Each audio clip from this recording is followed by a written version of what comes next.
What is up, guys? RSC6414 here, back with another video. This time I'm reviewing WWE NXT. Overall, this show was okay. I wouldn't say it was great. There was some good matches, but there was one that was sort of a match, just like a squash match. But the other two were pretty good, both title matches. So get to it. First thing we have Dean Ambrose versus Adrian Neville for the United States Championship. Yes, that's right. The WWE United States Championship gets defended on NXT in this episode when Neville challenges Ambrose. When Ambrose comes out and confronts Neville last week's episode with the Shield, he said that Neville's not a real champion and just kind of insults Neville. Neville challenges to a match and says, let's make it interesting for the U.S. title right now.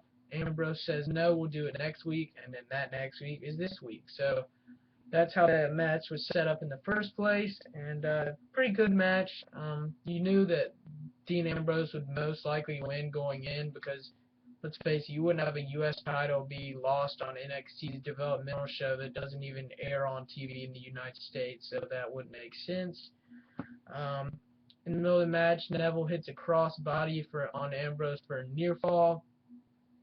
Then he's got Ambrose down in the middle of the ring with a couple drop kicks, hurricanranas, going for the red arrow, his signature or finisher maneuver off the top rope, and he hits it, and then he goes for a 2 count, gets broken up by Seth Rollins and Roman Reigns.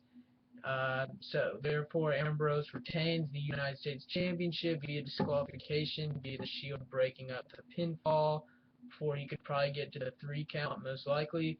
So Ambrose retains. You knew the Shield would most likely interfere here.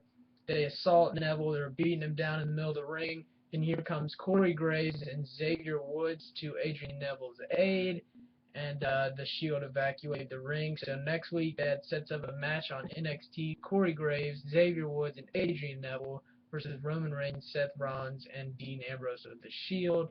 So it should be a good match. Looking forward to that. So that match happens next week. Then we have Enzo Amore. He talks about Scott Dawson needs to beat Mason Ryan. Colin Cassidy's with him. It's a little segment backstage, and basically what happens is Scott Dawson says he'll take care of him, and basically they just walk off, and Enzo Amore and Colin Cassidy just end up rambling on the rest of the time. And then that's basically it. Funny segment, CJ Parker camera bombs them from behind, and they don't realize it, so that was kind of funny. Then next we have a dance-off that was set up last week. Emma versus Paige, winner of the dance-off, is the #1 contender for the NXT Women's Championship. Kind of stupid, but whatever, in my opinion.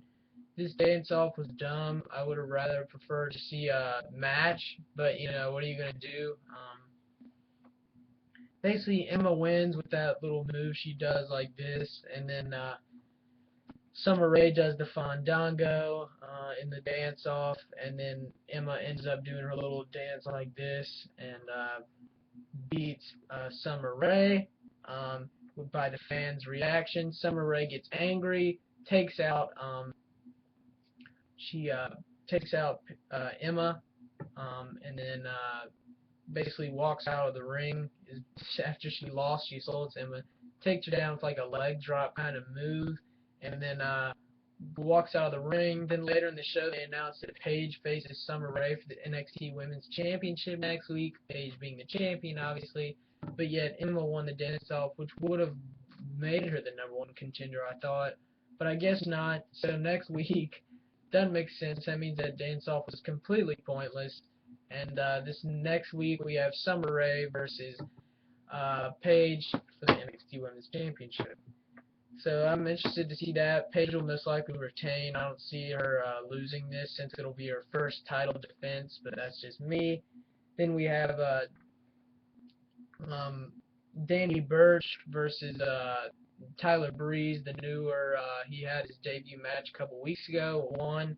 The little model is his gimmick, male model, which is kind of funny.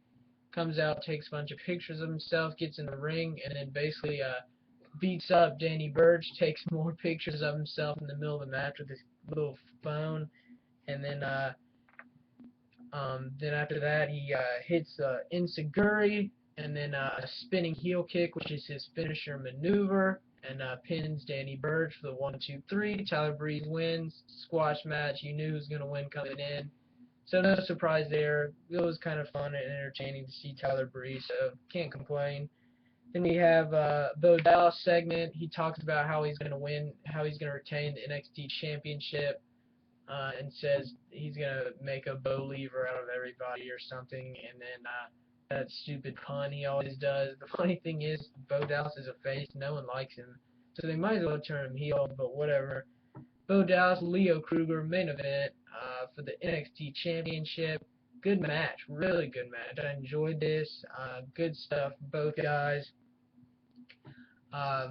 In the middle of the match, Leo Kruger hits a spine buster. This match lasted probably 15 minutes, so it got a pretty decent amount of time.